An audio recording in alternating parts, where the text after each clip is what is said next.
Hey, alors, de retour, donc je me représente pour ceux qui n'auraient pas vu les vidéos précédentes. Donc je m'appelle Jessica et pendant ces vidéos, je vais essayer donc de vous transcrire mon expérience pour cette année de formation en BPGEPS activité équestre. Donc pour me présenter, moi je suis cavalière depuis l'âge de 5 ans, j'ai mon galop 7 et j'ai décidé après un bac+5 en management de l'environnement de me lancer dans un BPGEPS activité équestre pour réaliser mes projets, voilà, pour travailler dans le monde du cheval, malgré que ce soit pas mon choix initial. J'ai aujourd'hui l'opportunité et le temps de le faire. Donc je fonce et je vous raconte toutes les étapes pour réaliser ce projet. Donc j'ai préparé quelques petites notes. Aujourd'hui, on va parler sélectionner son centre de formation et plus particulièrement le centre équestre dans lequel vous allez réaliser votre partie pratique. Donc, pour rappel, donc moi je vais réaliser la partie entre guillemets théorique à l'UCPA Bois-le-Roi et ma partie pratique donc de la formation au SHN à Fontainebleau. Donc,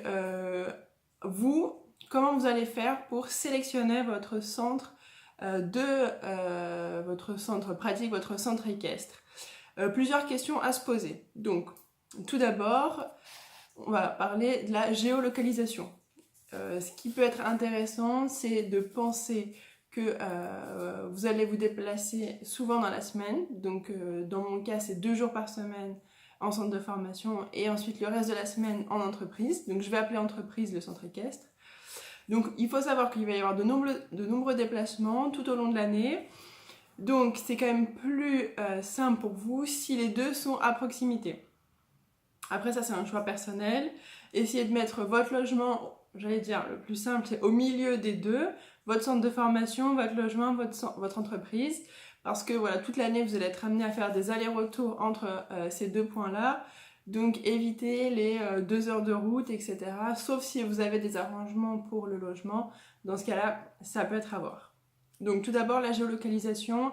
Je dirais que dans un rayon entre maximum 30 minutes, quelque chose comme ça, par rapport à votre logement, votre centre de formation 30 minutes, votre entreprise 30 minutes, on va dire que c'est acceptable et c'est faisable, ça va pas vous faire perdre trop de temps, trop d'énergie, donc on va dire 30 minutes, c'est le mieux. Moins ce temps va être important, mieux c'est pour vous. Donc géolocalisation. Deuxième point, ça va être le type de structure et les activités qu'elle propose. Essayez de différencier, d'identifier ce que vous souhaitez, être dans un centre de structure loisir, être dans un centre équestre qui fait de la compétition club ou de la compétition amateur, chevaux, etc. Donc ça, essayez d'identifier bien le type de structure dans lequel vous voulez être. Il y en a aussi qui font un petit peu d'élevage, donc moi ça aurait été mon souhait, mais j'ai pas trop pu le trouver, donc je me suis rabattue sur autre chose. Mais voilà, essayez d'identifier votre souhait dans lequel vous voulez identifier vos besoins pour vous de formation pour votre projet professionnel. Ensuite, le type d'activité. Est-ce que vous êtes plutôt tourné, je sais pas moi, CSO, concours complet, endurance, randonnée, etc. Parce que ça peut être vraiment déterminant pour vos emplois futurs de dire voilà, moi j'ai déjà 1 an d'expérience dans une structure en CSO par exemple ou en endurance qui sont des fois des disciplines assez particulières. Par exemple en endurance, ça peut être intéressant qu'il y ait un centre équestre qui fasse centre équestre loisir et qu'il y ait une spécialisation endurance par exemple qui font de la compétition. Si votre souhait personnel, c'est ensuite de se tourner vers cette discipline. Donc ça peut être intéressant déjà d'orienter votre entreprise, faire le choix de votre entreprise dans la continuité de votre projet professionnel. Donc ça c'est important. Un autre point très important, donc j'en suis au 4e, c'est votre type de contrat. Et là, attention, parce que ça m'est moi-même arrivé, c'est très important d'identifier dès le départ quel type de contrat vous voulez avec votre structure entreprise. Donc il en existe plusieurs. Il existe la formation initiale, ce qu'on appelle. Donc initiale, c'est la formation immersion professionnelle sans rémunération. Donc là, c'est un choix. On va dire que vous pouvez aller dans de plus nombreux centres équestres parce qu'ils n'ont pas à vous rémunérer. Mais là encore, c'est un choix personnel en fonction de votre orientation, si vous trouvez ou pas à vous rémunérer. Ensuite, vous pouvez le faire en apprentissage. Si vous avez moins de 25 ans, donc c'est mon cas, et là, dans ce cas-là, ça peut être plus intéressant parce que déjà, vous avez une rémunération qui est à la hauteur de 54% du SMIC, environ 700-750 euros. Donc c'est quand même intéressant pour se loger et pour se nourrir, c'est peut-être pas mal. Donc pour le contrat d'apprentissage, je vais un petit peu approfondir comment ça se passe.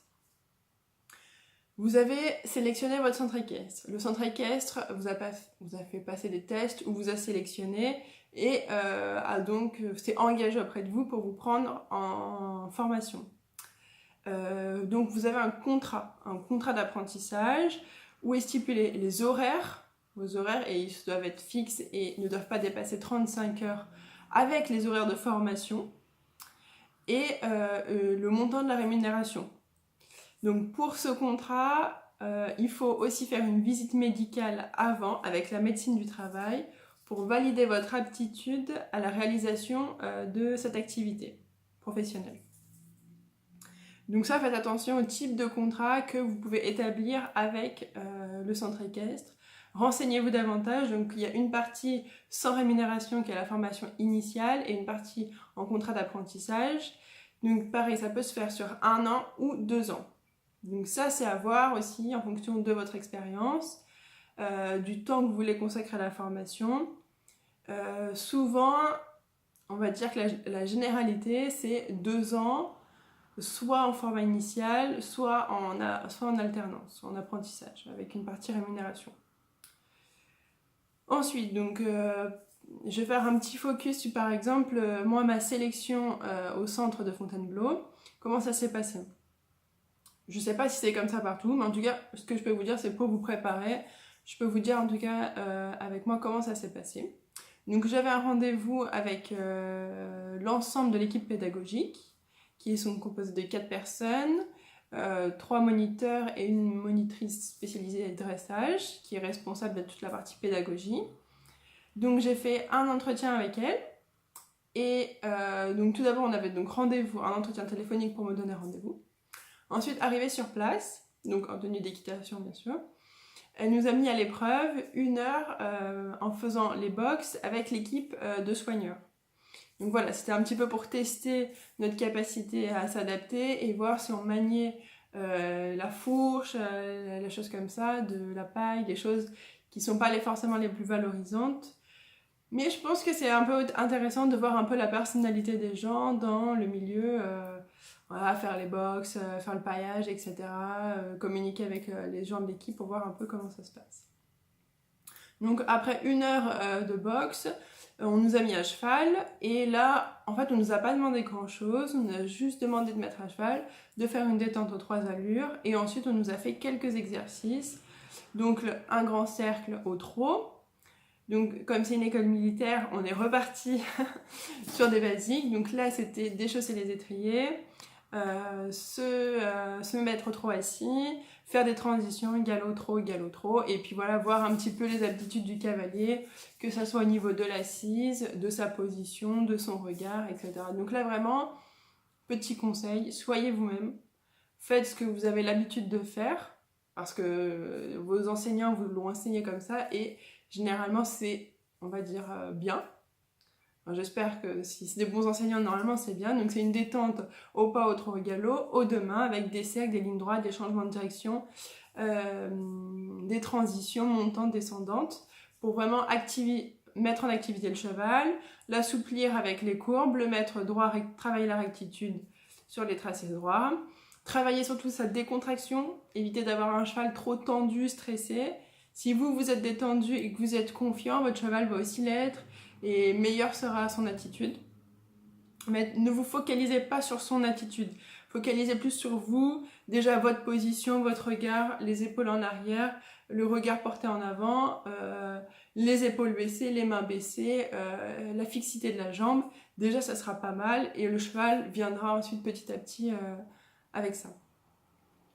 Donc ça a duré à peu près 35 minutes on va dire. On a eu quelques questions à la fin sur des exercices, comment faire un déplacement latéral, des choses comme ça. Donc ça peut être d'un niveau élevé ou bas, ça dépend des questions. Puis on a eu, donc là on est descendu de cheval, on s'est occupé des chevaux, on a rangé le matériel.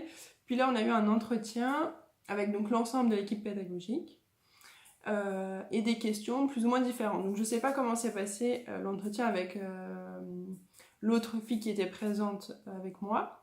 Mais en tout cas ce que je sais c'est que moi les questions étaient plutôt générales et on va dire que ça abordait mon projet personnel. Donc en fait eux ce qu'ils veulent savoir c'est qui vous êtes, qu'est-ce qui vous a amené à faire aujourd'hui cette formation, quel est votre parcours et quelles sont votre motivation. Je pense que ce qu'ils veulent entendre, c'est votre motivation et voir que vous êtes une personne responsable parce qu'ils vont aussi vous confier les clients du centre et eux, ils ont quand même on va dire une réputation, une habitude avec les clients et il ne faut pas les décevoir, on va dire, sur votre motivation, vos engagements. Voilà, il ne faut pas que vous soyez quelqu'un de m'en-foutisme, qui n'en a rien à faire des clients. Voilà, je pense que quelqu'un de sérieux, de motivé et d'engagé dans ce qu'il va faire, quelqu'un qui veut chercher à s'améliorer toujours, je pense que c'est ce qu'ils vont essayer de rechercher. Donc essayez de mettre ça en avant, votre motivation, montrer que voilà, vous voulez vous impliquer dans la formation, toujours chercher à s'améliorer. Parler de votre parcours personnel, pourquoi aujourd'hui vous voulez faire cette formation, pour quel projet pro. Et je pense que voilà, tout devrait bien se passer. Et s'ils ne vous prennent pas, c'est pas grave, allez voir ailleurs. Il y aura sûrement une autre structure tout aussi bien adaptée à vous pour réaliser la formation. Donc ça, c'était les petits conseils. Voilà, donc ça c'est assez simple. Je vous conseille encore une nouvelle fois de préparer votre entretien parce que là encore, c'est vous mettre en avant et c'est pas forcément évident. De se dire de quoi je suis capable, qu'est-ce qui fait la différence entre moi et les autres candidats qui présentent à ce même poste en formation par exemple. Donc ça c'est vraiment un travail en amont, une espèce d'analyse de soi-même, quels sont mes points forts, mes points faibles, demandez à vos entourages quels sont vos points forts, je sais pas moi, dynamique, souriant, un relationnel très actif, voilà, avec le contact avec les clients qui peut être facilité, donc ça c'est très bien. Et ça, comme ça, ce sera des arguments que vous pourrez ressortir lors de votre entretien qui feront la différence, je pense, par rapport aux autres candidats qui n'auront pas fait l'analyse, eux, sur leurs propres points forts et ce qu'ils attendent de la formation par rapport à leur projet professionnel. Donc voilà pour cette petite vidéo, n'hésitez pas à laisser des commentaires, je vais essayer de faire des vidéos plus régulièrement que ce que j'ai fait avant. Voilà, je vous tiendrai au courant. Donc en ce qui me concerne, la formation va débuter le 31 août, donc début septembre, et je vous dirai donc l'évolution de mon parcours, et vous tiendrai au courant de ma formation et de mes premières expériences à Fontainebleau. Je vous fais plein de bisous. Je vous souhaite bon courage pour trouver un centre et trouver un centre de formation.